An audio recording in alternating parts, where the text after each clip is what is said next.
Nityanandam, this is Ma Shantananda and I'm back with another edition of The Real Story. Over the past 1 year since the scandal broke out and Swamiji's subsequent release from the prison, so much has happened at Dhyanapitham.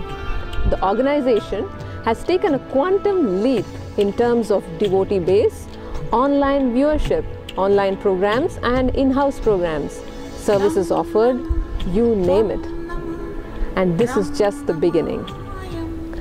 Even though some sections of the media continues its onslaught, most of the intelligent ones have realized what the true story is behind the lies.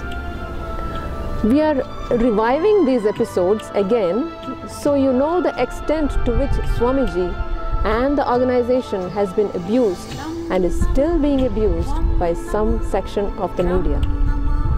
One must keep in mind that these are the media houses that feed the innocent society, the innocent public, with news giving them a totally false picture, etching these lies in our minds by playing it repeatedly again and again and again. Take for example the Tamil daily Dinakaran of Sun Network, which continues its malicious attack on Swamiji by carrying false and defaming articles every single day. Yesterday's Bangalore edition, dated September 10th, 2011, carried an article on page 9 with the title Nityananda News in Thiruvannamalai, Kundalini Training to Fly in Midair Continues. With the aim of raking up some trouble, they dug up some old news from the July Guru Purnima research, stating that Swamiji's recent Kundalini awakening process created much controversy and that the effort was a complete failure and that the women tried to fly in mid-air and fell down and therefore his effort was a failure. Any intelligent person will immediately see who has been the failure: Swamiji, whose popularity as a spiritual leader is skyrocketing every day, or them who are trying to malign Swamiji. Else why would anyone want to repeatedly telecast the same news again and again? Unknown to these uneducated media men who don't even know the first thing about the science of levitation, millions of people around the world are experiencing Kundalini awakening and levitation. And all this happens while Swamiji sits here in Bidadi, connecting with them, sitting around the world through two-way video conferencing. Such is the power of initiation.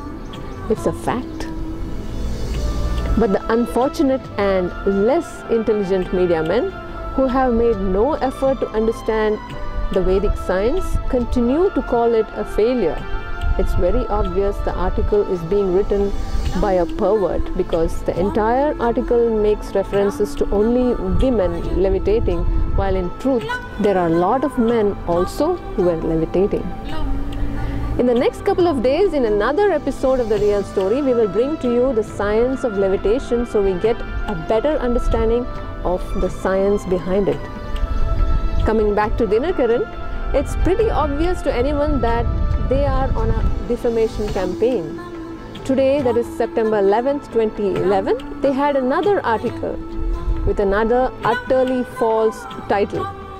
In Nityananda Ranjita CD case, police beat and torture Ayyappan for false statement. Ayyappan sobs to magistrate showing his bloody bruises. A totally misleading title aimed at misleading the public in taking sides with Swamiji and beating up these people to make them confess to something they didn't commit. The entire article is about how Sun Pictures COO Saxena and his assistant Ayyappan allegedly were beaten and interrogated on a money cheating case related to a Tamil film Thambi Kotte.